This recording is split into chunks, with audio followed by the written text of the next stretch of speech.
Hi, good afternoon. Hope everyone is well.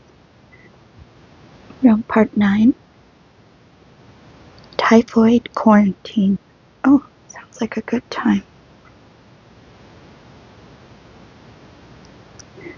The man in the white gown held out his rosy washed hand, and Andreev put his sweaty, stiff military shirt into the outstretched fingers. The man jerked back his hand and shook it. I don't have any underwear, Andreev said indifferently. The orderly then took Andreev's shirt in both hands, turned the sleeves inside out with an agile, practiced movement, and took one look. He's full of them, Lydia Ivanovna, he said, and bellowed, Andreev, how could you let yourself get so lousy? Lousy? Lousy?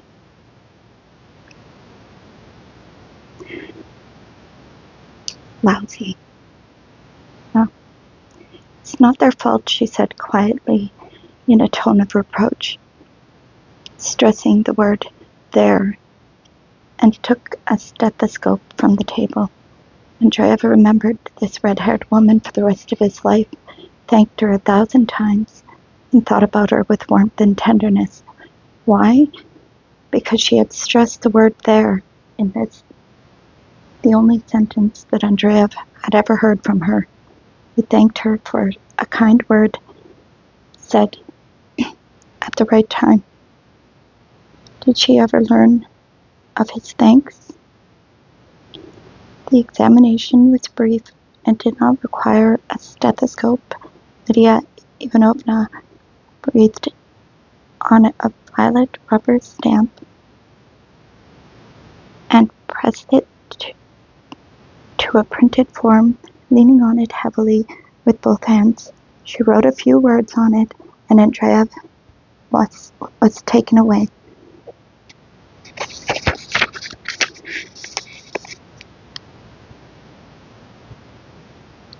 The guard who had been waiting in the entrance hall did not take Andreev back to the prison, but to one of the warehouses in the center of the settlement. The area around the warehouse had a barbed wire fence with the prescribed 10 strands and a gate, next to which stood a sentry wearing a leather coat and holding a rifle. They entered the yard and approached the warehouse. A bright light shone through the crack in the door. The door was made for trucks, not people, and the guard opened it with great difficulty. The smell of dirty bodies, some sour human sweat, and old clothing struck Andreev's nostrils. A muffled hum of human voices filled the vast box. The walls were entirely covered with 4-tiered bunks cut from whole larch trees. The bunks were built solidly to last forever, like Caesar's bridges. More than 1,000 people lay on the shelves of the huge warehouse. This was only one of 20 enormous warehouses packed with living goods. There was a typhoid quarantine in port, and there hadn't been any outgoing shipments for more than a month. There had been a breakdown in the camp's blood circulation system, whose erythrocytes were living people. Erythrocytes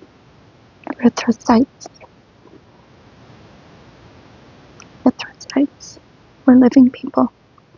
Trucks stood idle, and the mines lengthened the prisoners' workday. In the town itself, the bakery was not able to keep up with the orders.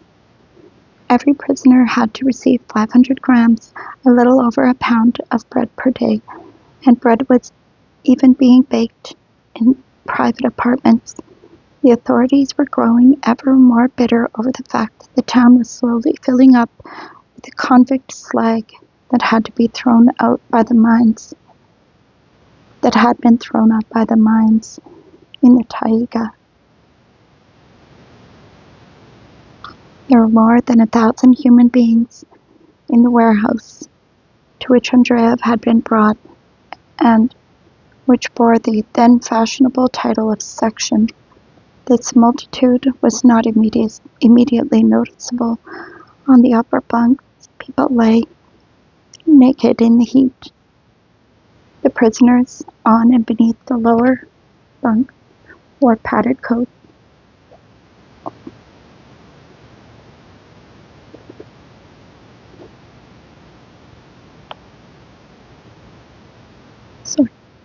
Pea jackets and hats. No one will ever explain why a convict almost never sleeps on his side.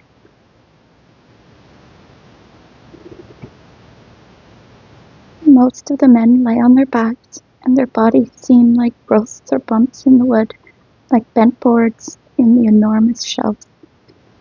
People were clustered in small groups, either around storytellers, novelists, or around incidents. Given such a concentration of people, incidents occurred nearly every minute.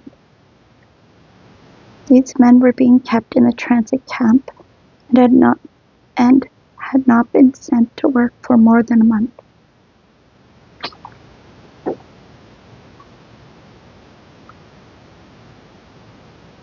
They were sent out only to the bathhouse to disinfect their clothing. Every day the camps lost 20,000 workdays, 160,000 hours, perhaps even 320,000 hours. Workdays vary. Or 1,000 days of life were saved, 20,000 days of life. Statistics is a wily science, and figures can be read in different ways. Everyone was in its place when food was handed out. Distributed to 10 prisoners at a time, there were so many people that no sooner had breakfast been distributed than it was time for lunch. As soon as lunch had been served, it was time for supper. Only bread and tea, warm boiled water, and half a herring were distributed to each man in the morning. No more bread was issued for the rest of the day. Lunch consisted of soup, and only kasha was served for supper. Nevertheless, there was not sufficient time to earn even this quantity. The assignment man showed Andreev his place and pointed to the second bunk. A grumble of protest came from the top bunk.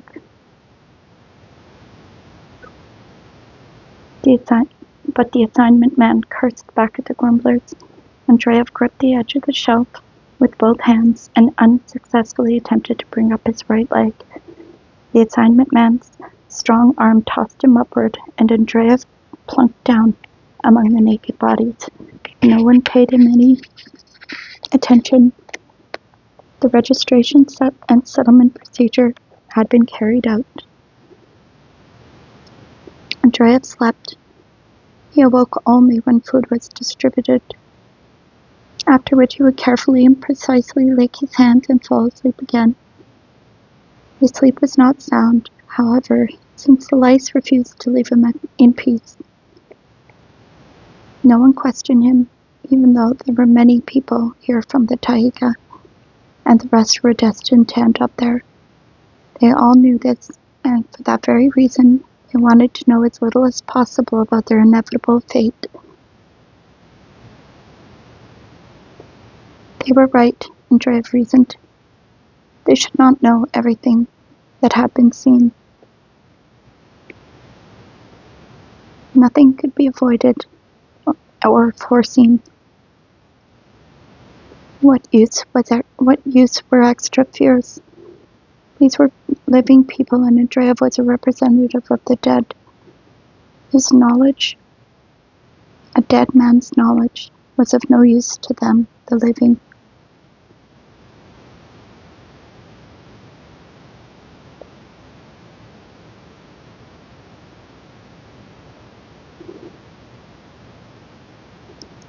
Bathhouse time came 2 days later.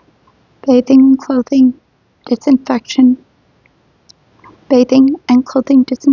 were nothing but an annoyance. and all the prisoners prepared themselves reluctantly. Andreyev, however, wanted to rid himself of lice. He had all the time in the world, and he examined the seams of his faded military shirt several times a day, but only the disinfection chamber held the promise of final victory. He went to the bathhouse willingly, and although they issued him no underwear, and he had to pull his reddish military shirt over his naked body, he no longer felt the usual bites.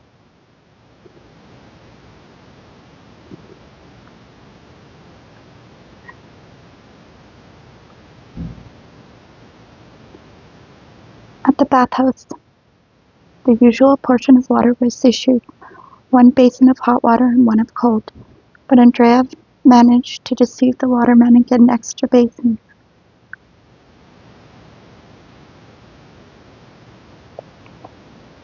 A tiny piece of soap was issued, but was possible to gather discarded fragments from the floor and work it up into a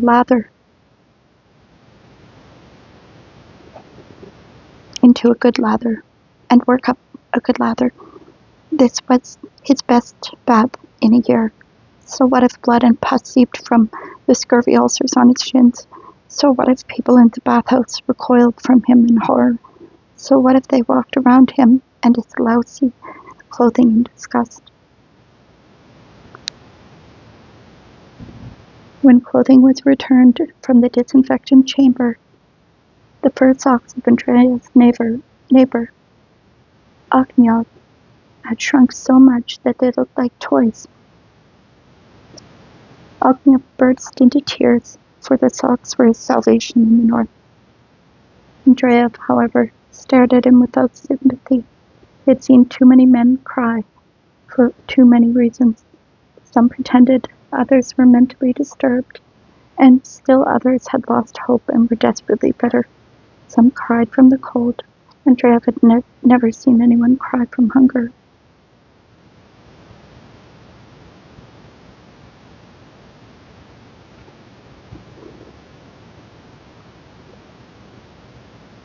When they returned through the silent city, the aluminum-hued puddles had cooled, and the fresh air had the smell of spring. After the session in the bathhouse, Andreyev slept soundly. Ognev, who had forgotten the incident in the bathhouse, said Andreyev had gotten his fill of sleep. No one was permitted to leave, but there was one job in the section for which a man could be allowed to cross through the wire. True, this had nothing to do with leaving the camp settlement and crossing the outer wire, a series of 3 fences, each with 10 strands of barbed wire and a forbidden area beyond them, circumscribed by another lower fence. No, no one even dreamt of that.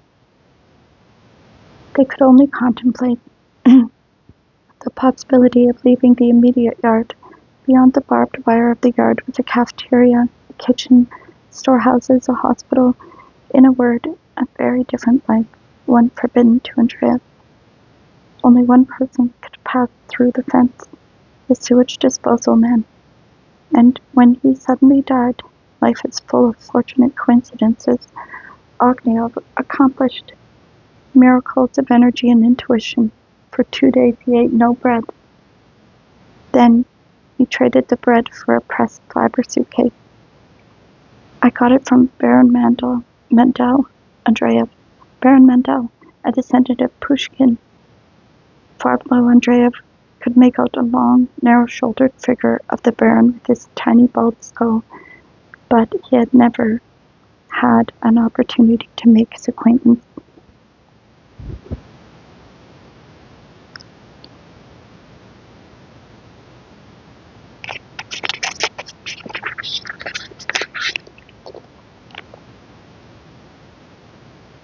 Since he had been in quarantine for only a few months, Ognev still had a wool jacket left over from the outside. He presented the assignment man with the jacket and the suitcase in exchange received the sewage disposal job. 2 weeks later, Akhmyov was nearly strangled to death in the dark by criminals. They took 3,000 rubles from him.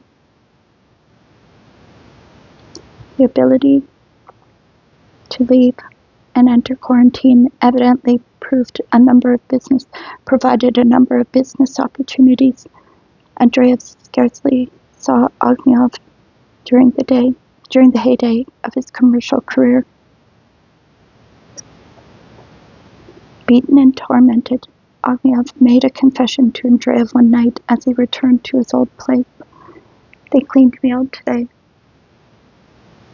but I'll beat them in the end.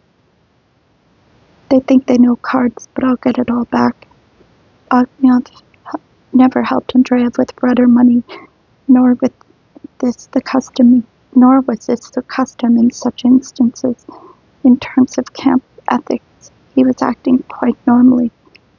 One day Andreev realized with amazement that he had survived.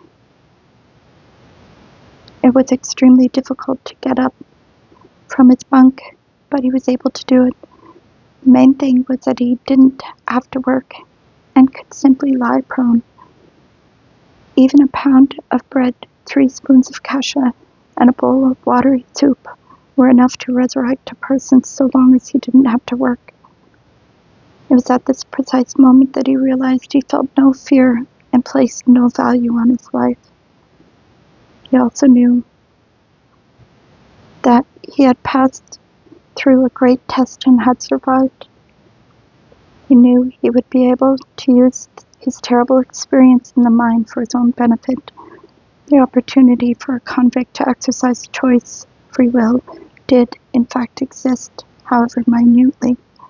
Such an opportunity was a reality that could save his life, given the right circumstances. Andreev was prepared for the great battle which he would fight when he would fight a beast with the cunning of a beast. He had been deceived, and he would deceive. He would not die. He would not permit that to happen.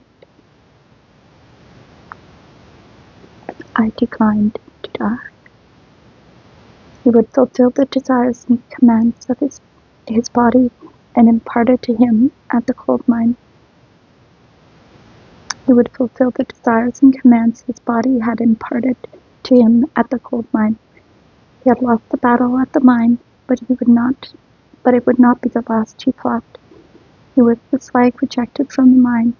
He had been deceived by his family, deceived by his country. Everything, love, energy, ability, had been crushed and trampled. Any justification the mind might seek was false, a lie, and Andreev knew this.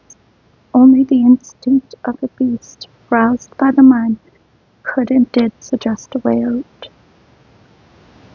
Precisely here, on these cyclopean shelves, Andreev realized that he was worth something, that he could respect himself. He was still alive, and he had neither betrayed nor sold out anyone during the investigation or in the camp. He had succeeded in speaking the truth for the most part, and in suppressing his own fear. It was not that he feared nothing, no, but moral barriers had now been more clearly and precisely defined. Everything, in fact, had become clear and precise. It was clear, for example, that Andreev was guilty of nothing. His former health was lost without a trace, broken forever. But was it forever? When Andreev had been first brought to this town, he thought he might live for another 2 or 3 weeks. To regain his former strength, he would have needed complete rest for many months in resort conditions with milk and chocolate. Since it was clear, however, that Andreev would never see any such resort, he would have to die. But that was not terrible. Many of his comrades had died. Something stronger than death would not permit him to die. Love, bitterness. No, a person lives by virtue of the same reasons as a tree, a stone, a dog. It was this that Andreev had grasped, had sensed with every fiber of his being, precisely here at the city transit prison camp during the typhoid quarantine.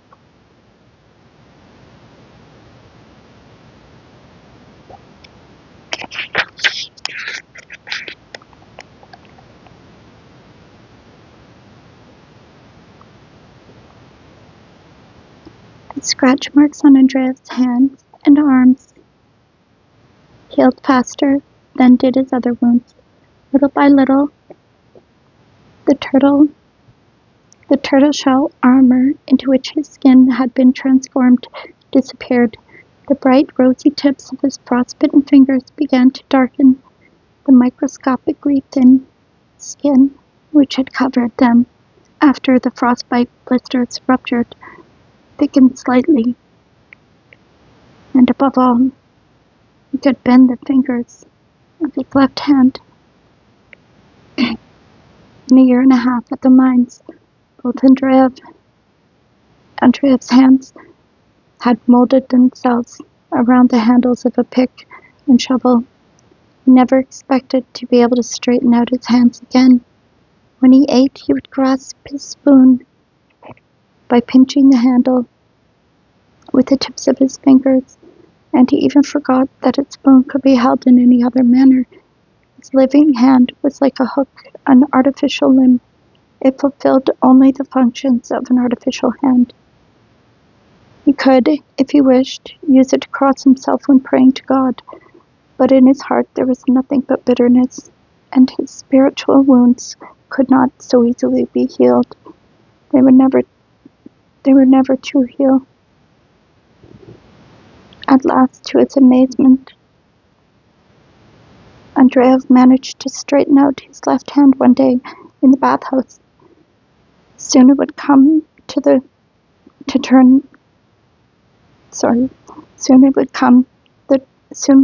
turn of the right hand, still bent claw fashion. At night Andreev would quietly touch his right hand, and it seemed to him that it was on the verge of opening. He bit his fingernails in the neatest fashion, and then proceeded to chew his dirty, thick, slightly moistened skin, a section at a time. This hygienic operation was one of Andreev's few amusements when he was not eating or sleeping. The bloody cracks on the soles of his feet no longer hurt as much as they used to. The scurvy ulcers on his legs had not yet healed and required bandaging, but his wounds grew fewer and fewer in number and were replaced by blue-black spots that looked like the brand of some slave owner. Only his big toes would not heal. The frostbite had reached the bone marrow, and pus slowly seeped from them. Of course, there was less pus than there had been back at the mine, where the rubber galoshes that served as summer footwear were so full of pus and blood that his feet sloshed at every step, as if through a puddle. Many years would pass before Andreev's toes would heal, and for many years after healing, whenever it was cold or even slightly chilly at night, they would remind him of the northern mine.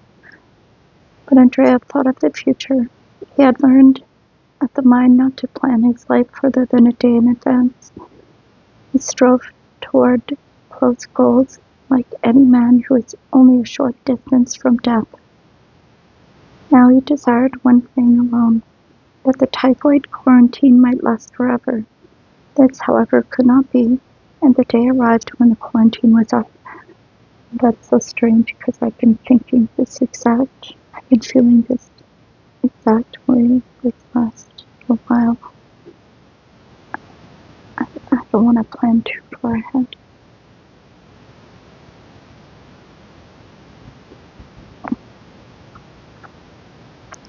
I'll show you what frostbite looked like. I got frostbite on my feet. Pretty bad. It still hurt. after 20 years. I really feel for these guys. That morning, all the residents of the section were driven out into the yard. The prisoners milled around silently, shivering for hours behind the wire fence. The assignment man stood on a barrel and shouted out the names in a hoarse, desperate voice.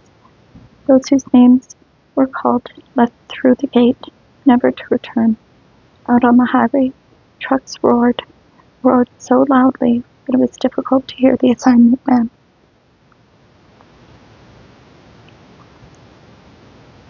I have my door open here, so if you hear children making noise, they're just playing outside. So I don't mind if they make noise. I'm glad they're out there having fun. Don't let them call me. Don't let them call me, Andreev implored the face in a childish invocation. No, he would not be lucky. If they didn't call today, if they didn't call for him today, they would call for him tomorrow. He would return to hunger, beatings, and death in the gold mines. His frostbitten fingers and toes began to ache, as did his ears and cheeks. Andreev shifted the weight more and more frequently from one foot to the other. He raised his shoulders and breathed into his clasped hands, but it was no easy thing to warm up his numb hands and sick feet.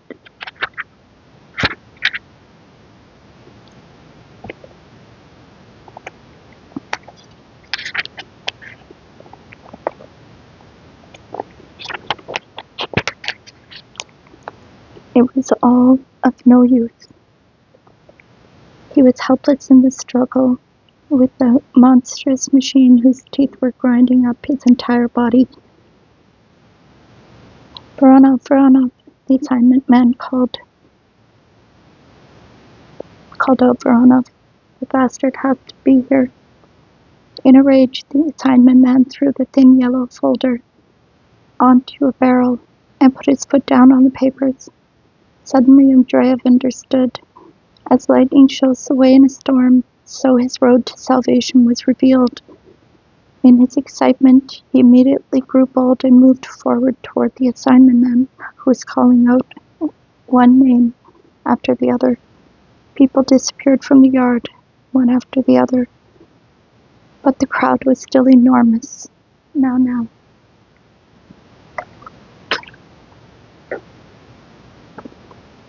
Andreev, the assignment man shouted. Andreev remained silent and examined the assignment man's shaven jowls. When he had finished his examination, Andreev's gaze shifted to the remaining folders. There were only a few left, the last truck, and Andreev thought, Sitrov, answer, first name and patronymic. Vladimir Ivanovich, an elderly convict, answered, according to the rules, and pushed the crowd aside. Crime, sentence, step up. Step out. A few more persons responded to the assignment officer's call.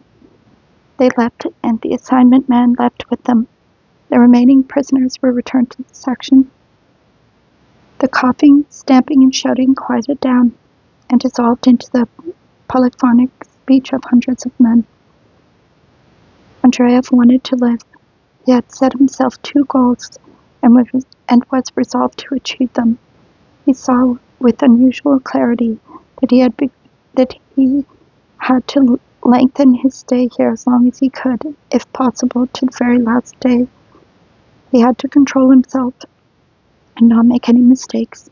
Gold was death. No one in this transit prison knew that better than Andreev. No matter what the cost, he had to avoid the taiga and the gold mines. How could he, a slave deprived of all his rights, manage this? He had come to the conclusion that the taiga had been depopulated during the quarantine. Cold, hunger, and exhausting workdays and sleeplessness must have deprived the taiga of people. That meant that the trucks with prisoners would be sent to the mines from quarantine. Official telegrams read, "Send 200 trees." Only when all the mines had been filled again would they begin sending people to other places, and not to dig gold in the taiga. Andreev did not care where he was sent, just as long as it wasn't to a gold mine, to mine gold. Andreev did not say a word about this to anyone. He did not consult with Ognev or Parfentiev, his comrade from the mines, or with any of the 1,000 people who lay with him on those warehouse shelves. He knew that. What an image, right? Thinking about the people in this warehouse, just like, like at a store. What an image that brings to mind. He knew that if he were to tell them of his plan, any one of them would rush to tell the camp authorities for praise, for a cigarette butt, for no reason at all. He knew what a heavy burden it was to keep it secret, but he could do it. Only if he told no one would he be free of fear. It was 2, 3, 4 times easier for him to slip alone through the teeth of this machine. The game was his alone. That was something he had learned at the mine.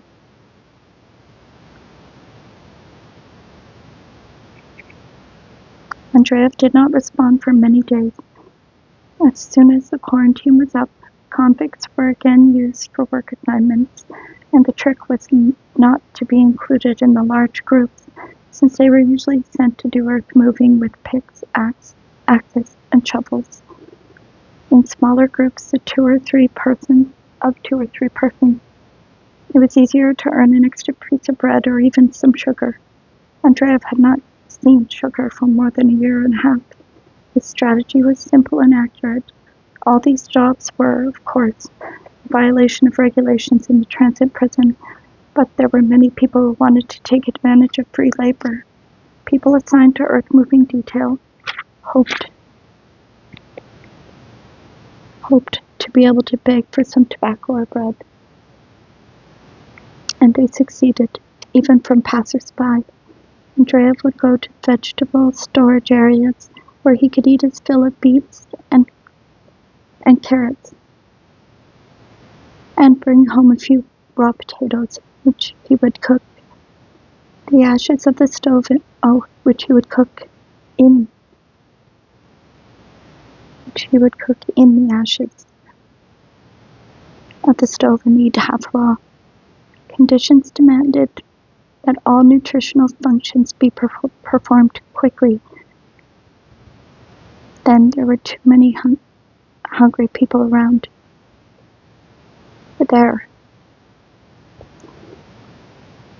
All nutritional functions be performed quickly.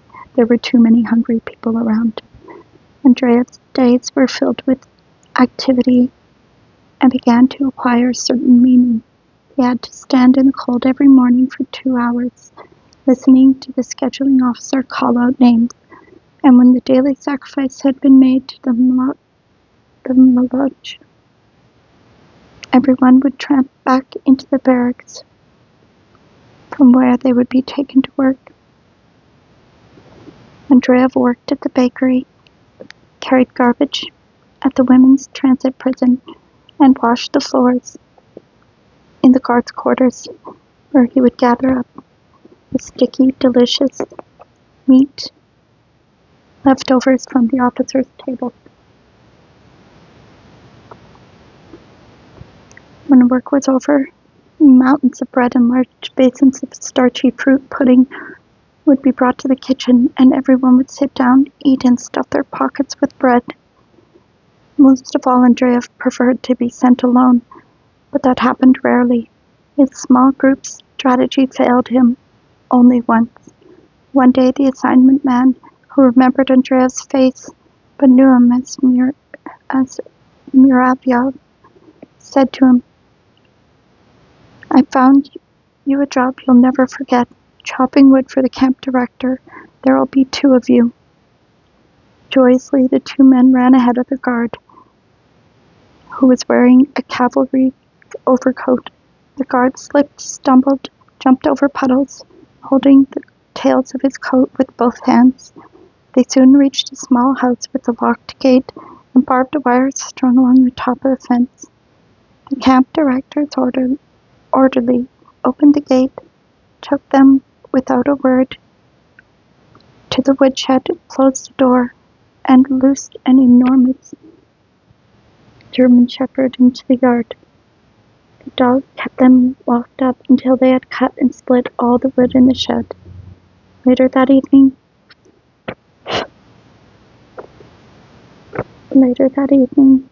they were taken back to camp. They were to be sent back to do the same job the next day, but Andreev hid under his bunk and did not work at all that day. The next morning, before bread was distributed, a single idea occurred to Andreev. He immediately acted upon it. He took off his boots and put them on the edge of the shelf, soles outward, so that it looked as though he himself was lying on the bunk with his boots on. Then he lay down next to them, propping his head on his forearms. The man distributing the bread quickly counted off 10 persons and gave Andreev an extra portion of bread. Nevertheless, this method was not reliable, and Andreev began to seek again work outside the barracks.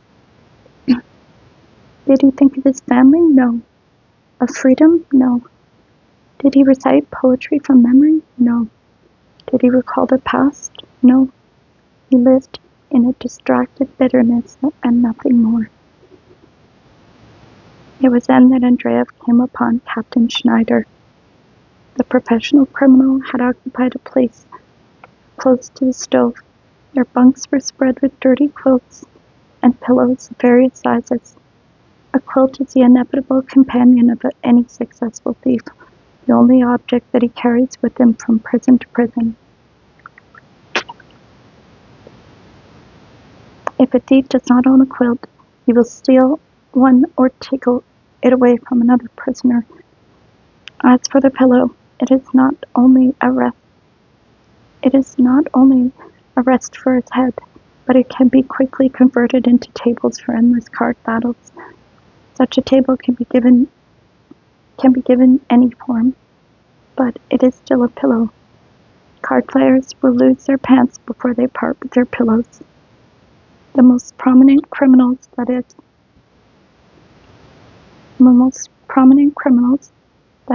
those who were the most prominent at the moment, were sitting on the quilts and pillows higher up on the third shelf where it was dark. Lay other pillows and quilts. It was there that the criminals maintained the young effeminate thieves and their various other companions. Almost all the thieves were homosexuals. The hardened criminals were surrounded by a crowd of vassals and lackeys, for the criminals considered it fashionable to be interested in novels narrated orally by prisoners of literary inclination, and even in these conditions there were court barbers with bottles of perfume and a throng of sycophants eager to perform any service in exchange for a piece of bread or a bowl of soup. Shut up, Sanechka is talking. Be quiet, Sanechka wants to sleep. It has been a familiar scene back at the mine. Suddenly, among the crowd of beggars and the retinue of criminals, Andreev saw a familiar face and recognized the man's voice. There was no doubt about it. It was Captain Schneider, Andreev's cellmate in Butyrk prison. Captain Schneider was a German communist who had been active in the Comintern, spoke beautiful Russian, and was an expert at Goethe and an educated Marxist theoretician. Andreev's memory had preserved conversations with Schneider, intense conversations that took place during the long prison nights, and a naturally cheerful person, his former sea captain kept the entire cell in good spirits. Andreev could not believe his eyes. Schneider. What do you want? The captain turned around. His dull blue eyes showed no recognition of Andreev. Schneider, so what do you want? You'll wake up Sonechka. But already the edge of the blanket had lifted, and the light revealed a pale, unhealthy face. Ah, Captain, came Sonechka's tenor voice with a languid tone. I can't fall asleep without you. Right away, I'm coming, Schneider said hurriedly. He climbed up on the top shelf, folded back the edge of the blanket, sat down, put his hand under the blanket to scratch Sonechka's heels. Andreev walked slowly to his place. He had no desire to go on living, even though this was a trivial event by comparison with that which he had seen and was still destined to witness. He never forgot Captain Schneider. The number of people kept decreasing. The transit prison was being emptied. Andreev came face to face with the assignment man. What's your name? Andreev, however, had prepared himself for such an occurrence. Gurov, he replied meekly. Wait. The assignment man leafed through the onion sheets list. No, it's not here. Can I go? Go ahead, you animal, the scheduling officer roared. Once he was assigned to wash dishes and clean up the cafeteria for people who had served their sentences and who were about to be released. His partner was one of those goners who were so emaciated that they were known as wicks. The man had just been released from prison, and it was difficult to determine his age. It was the first time this goner had worked. He kept asking what they should do, what they should do. Would they be fed? Was it all right to ask for something to eat before they began work? The man said he was a professor of neuropathology, and Andreev recognized his name. Andreev knew from experience that camp cooks, and not only camp cooks, did not like these Ivanoviches, as the intellectuals were contemptuously nicknamed. He advised the professor not to ask for anything in advance, and gloomily thought that he himself would have to do most of the work, since the professor was too weak. This was only just, and there was no reason to be offended. Andreev himself had been a bad, weak partner at any number of times, and no one had ever said a word to him. Where were they all now? Where were Scheinin,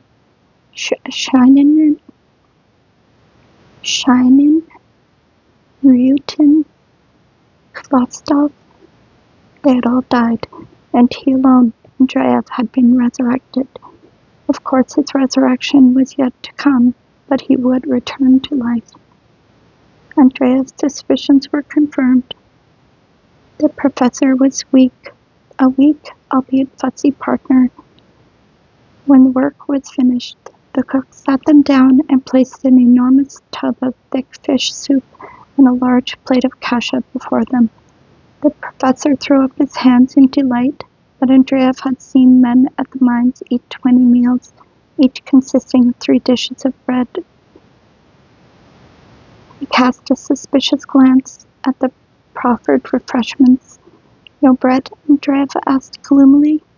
Of course there's bread, a little, and the cook took 2 pieces of bread from a cupboard. They quickly polished off the food. On such visits, the prudent Andreev always saved his bread in his pocket. The professor, on the contrary, gulped down the soup, broke off pieces of bread, and chewed it while large drops of dirty sweat formed on his shaven gray head. Here's a ruble for each of you, the cook said.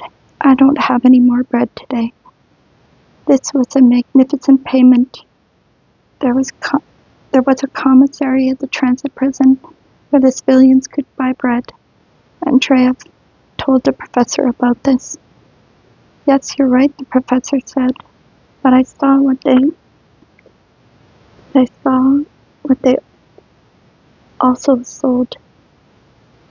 I saw that they also sold kvass there, or was it lemonade? I really want some lemonade. Anything sweet.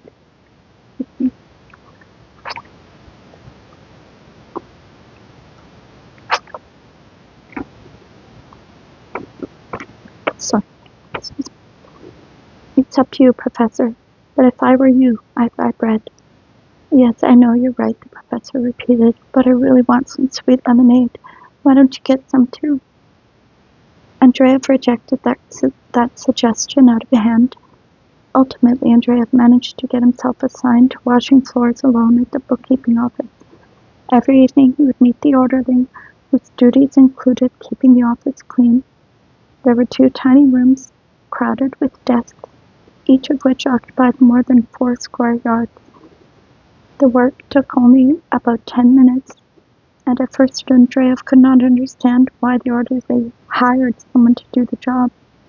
The orderly had to carry water through the entire camp himself, and clean rags were always prepared in advance when Andreev came. The payment was generous: cheap tobacco, soup, kasha, bread and sugar. The orderly even promised to give Andreev a light jacket, but Andreev's day came to an end before he managed to do that. Evidently, the orderly viewed washing floors as so shameful, so long as he could hire some hard worker to do it for him, even if it required only 5 minutes a day. Andreev had observed this characteristic in Russian people at the mines. If the head of the camp gave an orderly a handful of tobacco to clean the barracks, the orderly would dump half the tobacco into his pouch, and with the other half would hire a political to do the job for him. The latter in turn would again divide up the tobacco and hire someone from his barracks for 2 hand-rolled cigarettes. This man, who had just finished a 12 or 14-hour shift, would wash the floor at night for those 2 cigarettes and consider himself lucky. He could trade the cigarettes for bread.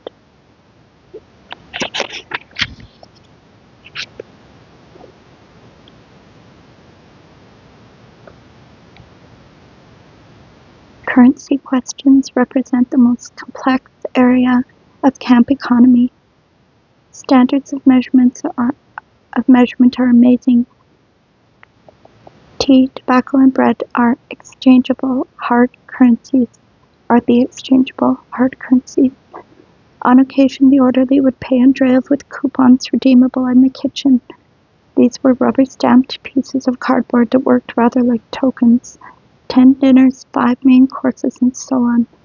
When the orderly gave Andreev a token worth 20 portions of kasha, the 20 portions did not cover the bottom of the tin basin. Andreev watched the professional criminals shove bright yellow 30-ruble notes through a window, folded to look like tokens. This tactic always produced results, and a bowl filled to the brim with kasha would inevitably emerge from the window in response to such a token. There were fewer and fewer people left in the transit prison. Finally, the day arrived when the last truck was dispatched from the yard, and only 2 or 3 dozen men remained in camp. This time they were not dismissed to the barracks, but were grouped in military formation and led through the entire camp. Whatever they intend to do, they can't be taking us to be shot, an enormous one-eyed man next to Andreev said. This was precisely what Andreev had been thinking. They couldn't be taking them to be shot. All of the remaining prisoners were brought to the assignment man in the bookkeeping office. "We're going to take your fingerprints," the assignment man said, and he came out on the porch. "Well, if it's come to that, you can have me without raising a finger," the one-eyed man said cheerfully. "My name is Filipovsky." "How about you?" "Pavel Andreev." The assignment man found their files. "We've been looking for you for a long time," he said, without a trace of anger. Andreev knew that he had won his battle for life. It was simply impossible for the taiga not to have sated its hunger for people. Even if they were to be shipped off, it would be to some nearby local site. It might even be in the town itself. That would be even better. Andreev had been classified only for light physical labor, but he knew how abruptly such a classification could be changed. It was not his classification that would save him, but the fact that the Taiga's orders had already been filled. Only local sites, where life was easier, simpler, less hungry, were still waiting for their final delivery. There were no gold mines in the area, and that meant there was hope for survival. This Andreev had learned during the 2 years he had spent at the mines and these 3 months in quarantine. Spent under animal-like tension. Too much had been accomplished for his hopes not to be realized. He had to wait only one night for an answer.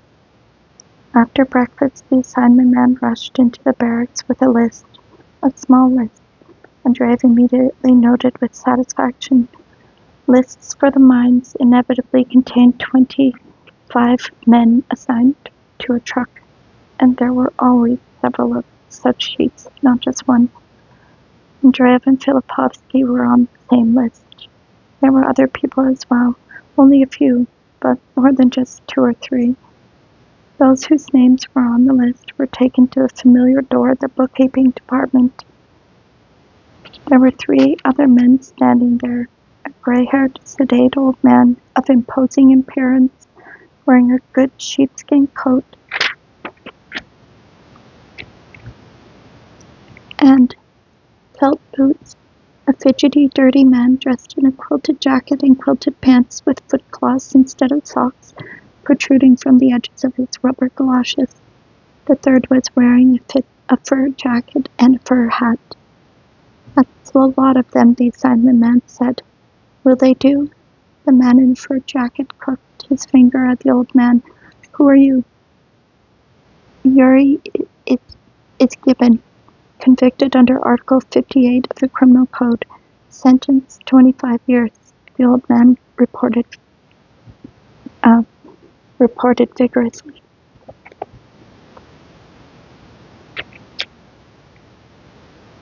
No, the fur jacket frowned. What's your trade?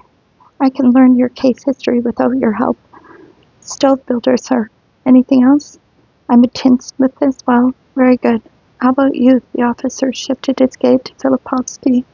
The one-eyed giant said that he had been a stoker on a steamboat based in Kamenets-Podolsk.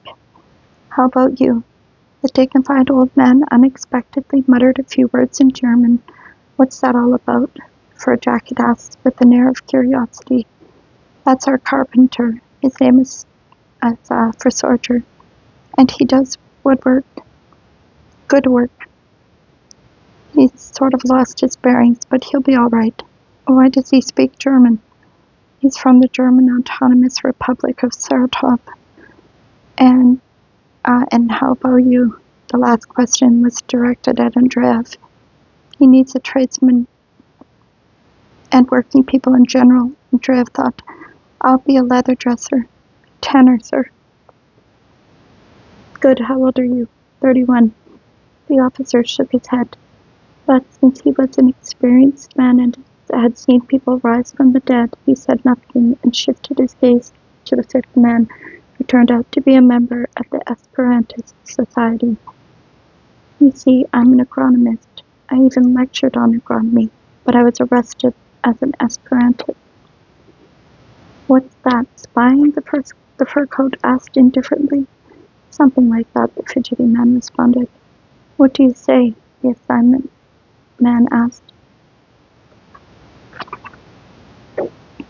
I'll take them, the officer said. You can't find better ones, anyway. They've all been picked over. All 5 were taken to a separate room in the barracks, but there were still 2 or 3 names left on the list.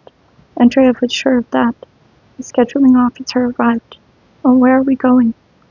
To a local site. Where do you think? The assignment man said. Where's your boss? I will send you off in an hour. You've had 3 months to fatten up, friends. It's time to get on the road.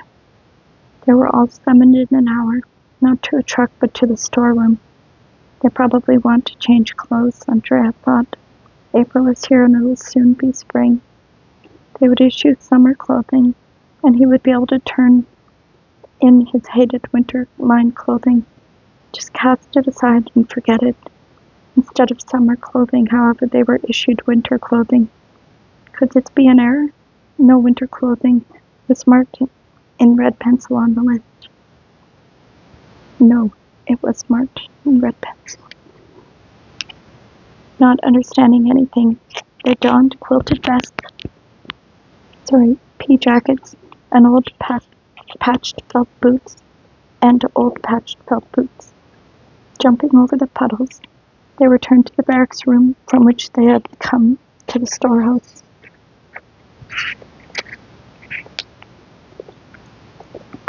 Everyone was extremely nervous and silent.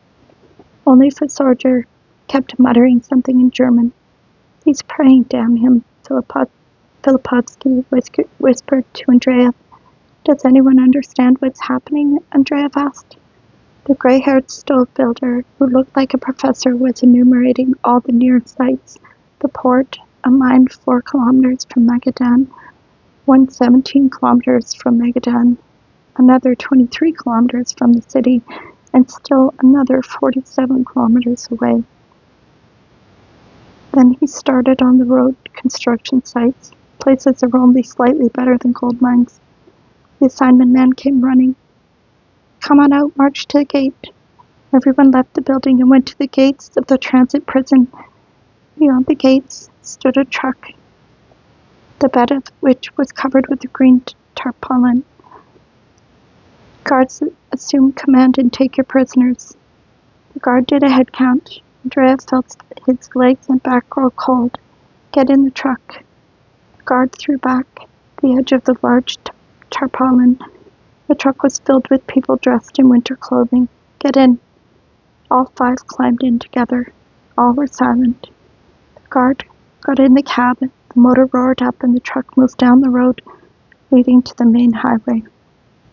They're taking us to the mine 4 kilometers from Magadan, the stove builder said.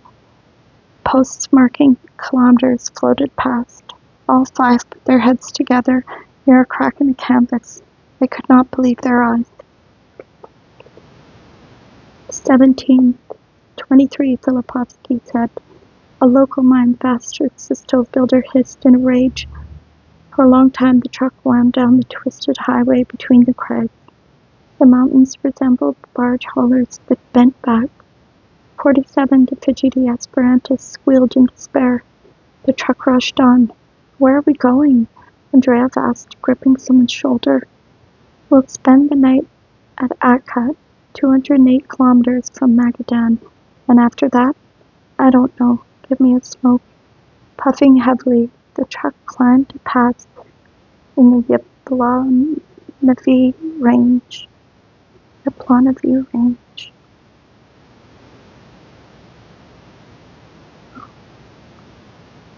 I have no idea where that is. I'll have to look that up. Well, thank you. Thank you so much for listening. Have a good day.